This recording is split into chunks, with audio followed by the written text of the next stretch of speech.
Jugé le 24 février prochain à Brest. L'autre dont la garde à vue a été prolongée ce soir. Il y a un homme qui a été lanceur d'alerte dans cette affaire notamment.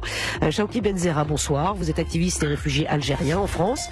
C'est vous qui avez signalé sur X les appels à la violence, je le disais, et à la haine en ligne de l'influenceur Imad Tintin. Et vous visez directement ces menaces. Est-ce que ça continue encore, Chawki Benzerra?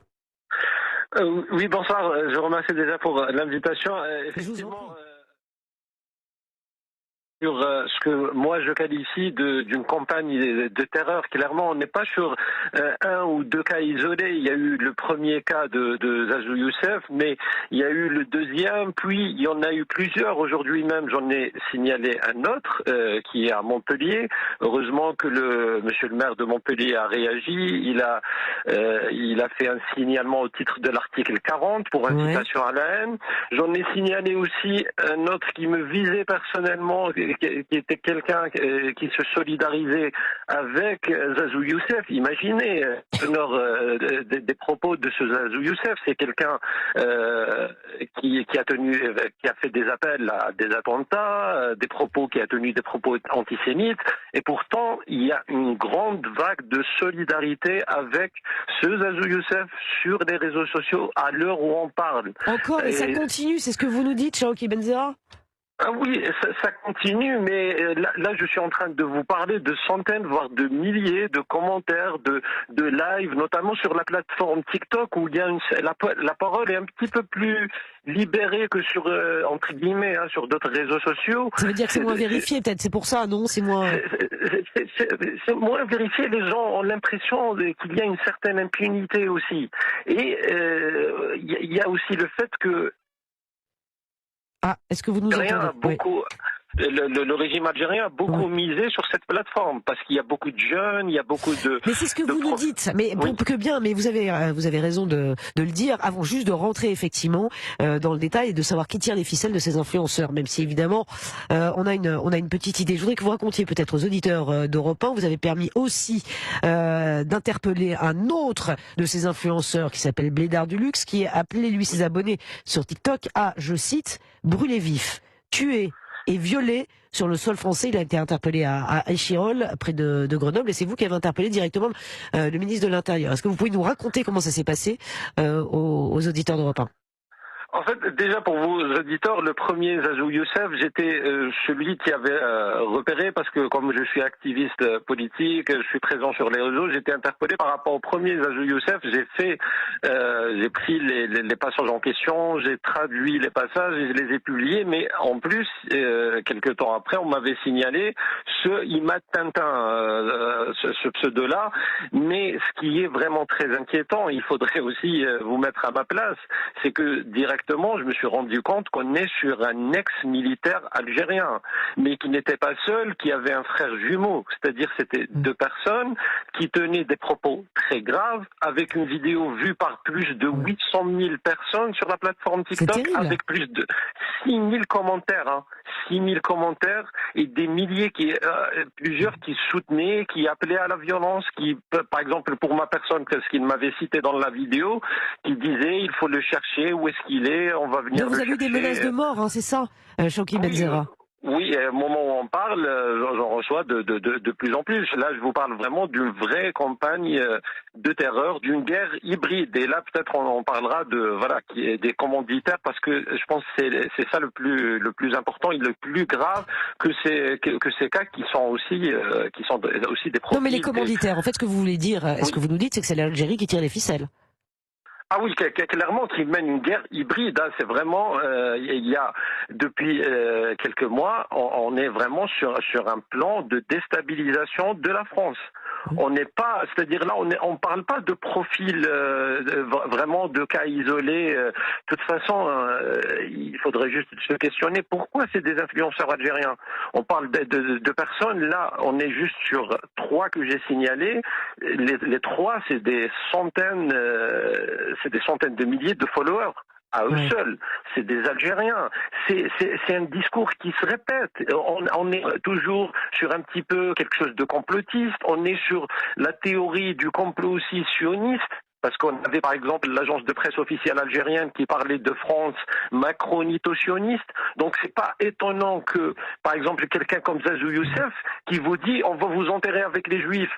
Mais j'ai l'impression qu'en France, parfois, il y a aussi une difficulté à décrypter les paroles.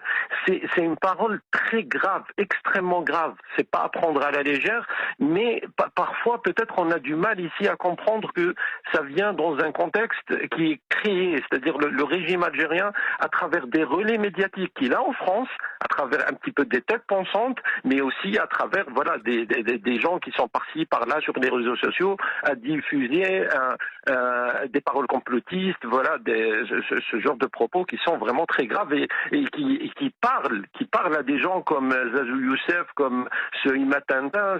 Ces gens-là, vraiment, il suffit de toucher sur cette fibre, les sionistes, la France, un petit peu le Maroc, parce qu'il y a toute cette question par rapport à la reconnaissance par la France de la marocanité du Sahara. Donc on est vraiment sur un cocktail explosif, malheureusement. Ouais, un cocktail explosif. Le profil de ces influenceurs, ce sont des personnes qui sont sous OQTF mais qu'on n'arrive pas à expulser, qu'on a du mal à expulser. Est-ce que vous le comprenez ça? De toute manière, l'Algérie ne veut pas les récupérer.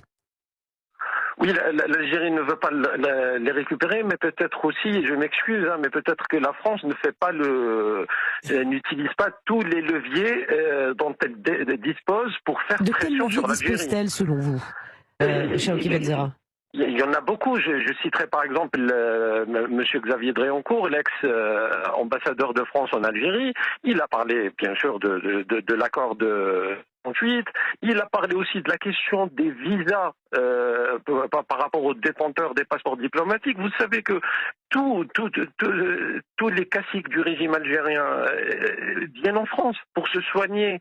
Ils ont des millions de dollars vraiment de biens immobiliers à titre personnel généralement. Est-ce que on pourrait pas, par exemple, en France, ouvrir ces dossiers-là? Il faudrait faire pression sur l'Algérie. Mais est-ce que vous pensez que la France a peur? Oui. Pourquoi n'agit-elle pas, selon vous? Est-ce que vous avez une explication?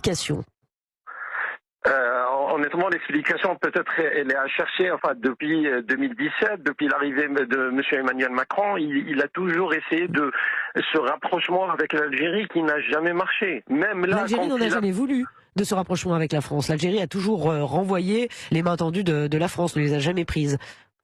Oui, mais à chaque fois, en fait, il faut savoir, le régime algérien, il y a que le rapport de force. Et là, je reprends encore une fois ce qu'a dit M. Dréancourt, et il avait raison. Il n'y a que le rapport de force qui marche avec le régime algérien. Là, par exemple, sur l'affaire de Bonhomme Sansa, le fait que la France, un petit peu, je suis désolé, mais se taise. Mais là, c'est pris comme une faiblesse par le régime algérien. Même quand on voit, par exemple, le discours officiel, c'est utilisé pour dire, voilà, la France, elle essaye, elle veut récupérer, mais il n'y a pas de discours officiel pour faire pression sur nous. C'est comme si c'était une grande victoire, voilà, contre la France coloniale, parce qu'il y a toujours ce discours-là de la part du régime algérien. C'est-à-dire, on n'est pas en train de se comporter comme un pays, une diplomatie, on essaie de discuter. Non, mais pas du tout. Oui, donc il faudrait que la France fasse preuve de fermeté. De fermeté, il faudrait donner aussi, et je sais pas, j'en profite sur votre antenne pour saluer le travail de Monsieur le ministre de l'Intérieur. Vous avez échangé avec lui, avec Monsieur Retailleau? Non, mais pas du tout. Mais c'est ça aussi. J'ai été étonné, mais bien sûr agréablement étonné. Je pense que les Français devraient se sentir un petit peu, au moins souffler un petit peu. J'ai signalé, par exemple, Imatintin, le profil le matin. J'ai déposé plainte en début d'après-midi. Le soir, j'apprends à travers Monsieur Bruno Retailleau qu'il a été arrêté. Ça, je pense, c'est inédit, mais qu'un ministre de l'Intérieur agisse avec autant de fermeté. Mais un seul homme ne pourra pas faire grand-chose. Je vous le dis, par rapport à ce qu'il y a sur les réseaux. Moi, vous avez un petit peu la chance, je le dis à vos auditeurs, que vous comprenez pas le dialecte algérien, parce que vous aurez du mal à dormir. Si vous voyez toute la vague de haine actuellement qui est en train de grandir, tout le côté aussi un petit peu où on se sent libre de dire n'importe quoi sur le sol français maintenant, de menacer, d'appeler à la haine, d'être antisémite. Vraiment, on se dit qu'il n'y a pas, il y a une certaine impunité par rapport à ces personnes-là qui sortent et qui parlent. On a des individus de nouveaux profils, donc vraiment, je Donc pense on a qu'il du mal, faudrait c'est que ça, à enrayer la machine qui est lancée selon vous. Mais c'est vrai que c'est très inquiétant ce que vous dites, et les auditeurs d'Europe 1 doivent s'inquiéter quand on vous entend, et on vous fait évidemment confiance, Chaouki Benzeira, c'est-à-dire que ces propos sont tenus dans un dialecte qui n'est pas compris évidemment par tous sur le sol français. Ils en profitent, donc ils continuent, et c'est de plus en plus violent, c'est ça?